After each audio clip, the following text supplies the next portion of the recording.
ಶುಭೋದಯ, ನಮಸ್ಕಾರ, welcome to Yoyo Kannada. ಈಗ ನೋಡೋಣ ಇವತ್ತಿನ ರಾಶಿ ಫಲಗಳನ್ನ. ಮೊದಲನೇದಾಗಿ ಮೇಷರಾಶಿ. ನಿಮ್ಮ ಕಾರ್ಯಗಳಲ್ಲಿ ಹೊಸ ಬೆಳವಣಿಗೆಗಳು ಆಗುತ್ತವೆ. ಆತ್ಮವಿಶ್ವಾಸ ಹೆಚ್ಚಿ ಯಶಸ್ಸು ಕಂಡು ಬರುವ ಸಾಧ್ಯತೆ ಇದೆ. ಆರೋಗ್ಯದಲ್ಲಿ ಚಿಕ್ಕ ಸಮಸ್ಯೆ ಉಂಟಾಗಬಹುದು. ವೃಷಭರಾಶಿ. ನಿಮ್ಮ ಹಣಕಾಸಿನ ಪರಿಸ್ಥಿತಿಯಲ್ಲಿ ಚೇತರಿಕೆ ಕಂಡು ಬರುವುದು. ಸಂಬಂಧಗಳಲ್ಲಿ ಸಹನಶೀಲತೆ ಇಟ್ಟುಕೊಳ್ಳಿ. ವ್ಯವಹಾರದಲ್ಲಿ ಲಾಭದಾಯಕ ಅವಕಾಶಗಳು ಲಭ್ಯವಿರುತ್ತವೆ. ಮಿಥುನ ರಾಶಿ. ನಿಮ್ಮ ಕೌಟುಂಬಿಕ ಜೀವನದಲ್ಲಿ ಹೊಸ ಪ್ರಾರಂಭಗಳ ಅವಕಾಶ ಬರುತ್ತವೆ. ಕೆಲಸದಲ್ಲಿ ಹೆಚ್ಚು ಒತ್ತಡ ಎದುರಿಸಬೇಕಾಗಬಹುದು. ಧನ ವ್ಯಯದಲ್ಲಿ ಜಾಗರೂಕತೆ ಅಗತ್ಯ. ಕಟಕ ರಾಶಿ. ಬುದ್ಧಿಮತ್ತೆಯಿಂದ ಕಾರ್ಯ ಮಾಡುವ ಮೂಲಕ ಯಶಸ್ಸು ಸಾಧಿಸುವಿರಿ. ಸ್ನೇಹಿತರಿಂದ ಬೆಂಬಲ ದೊರೆಯಲಿದೆ. ಅಪ್ರಯೋಜಕ ವಾದ ವಿವಾದಗಳಿಂದ ದೂರವಿರಿ. ಸಿಂಹರಾಶಿ. ಮನೆ ಮಾತಿನಲ್ಲಿ ಸಮತೋಲನ ಕಾಪಾಡಿ ಭವಿಷ್ಯದ ಯೋಜನೆಗಳ ಮೇಲೆ ಗಮನ ಕೇಂದ್ರೀಕರಿಸಿ. ನಿಮ್ಮ ಸೃಜನಶೀಲತೆ ಉತ್ತಮ ಫಲಿತಾಂಶ ತರಬಲ್ಲದು. ಕನ್ಯಾ ರಾಶಿ. ನಿಮ್ಮ ಪರಿಶ್ರಮ ಫಲ ನೀಡಲಿದೆ. ಆರ್ಥಿಕವಾಗಿ ಧನಾಗಮನದ ಅವಕಾಶಗಳು ದೊರೆಯುವವು. ಪ್ರಯಾಣದಿಂದ ಲಾಭ ಸಾಧಿಸುವಿರಿ. ತುಲಾರಾಶಿ. ಮನಸ್ಥಿತಿ ಸಹಜವಾಗಿರಲು ಪ್ರಯತ್ನಿಸಿ. ವ್ಯವಹಾರ ಮತ್ತು ಕರ್ತವ್ಯದಲ್ಲಿ ಯಶಸ್ಸು ಸಾಧ್ಯವಿದೆ. ವಿದೇಶಿ ಸಂಬಂಧಗಳಲ್ಲಿ ಅನುಕೂಲವಾಗುವ ಸಂಭವ. ವೃಶ್ಚಿಕ ರಾಶಿ. ಅನಾವಶ್ಯಕ ಚಿಂತೆಗಳನ್ನ ದೂರವಿರಿಸಿ.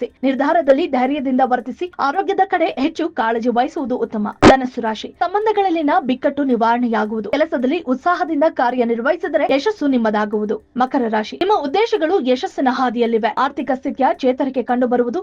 ಹೊಸ ವ್ಯವಹಾರ ಮತ್ತು ಕೆಲಸ ಆರಂಭದ ಚಿಂತೆಗಳು ಬರುತ್ತವೆ. ಕುಂಭರಾಶಿ. ಸಹಕಾರದಿಂದ ಕೆಲಸವನ್ನ ಸುಗಮವಾಗಿ ಮುಗಿಸುತ್ತೀರಿ. ಹೊಸ ಸ್ನೇಹಿತರು ಅಥವಾ ಸಂಪರ್ಕಗಳಿಂದ ಲಾಭ. ಹಣಕಾಸಿನ ವಿಚಾರದಲ್ಲಿ ಜಾಗರೂಕತೆ ಅಗತ್ಯ. ಮೀನರಾಶಿ. ನಿಮ್ಮ ಕನಸುಗಳಿಗೆ ಪೂರಕ ದಿನ. ಮನಸ್ಸಿಗೆ ಸಂತೋಷ ನೀಡುವ ಕೆಲಸಗಳು ಆಗುತ್ತವೆ. ವಿದ್ಯಾರ್ಥಿಗಳಿಗೆ ಉತ್ತಮ ಫಲಿತಾಂಶ.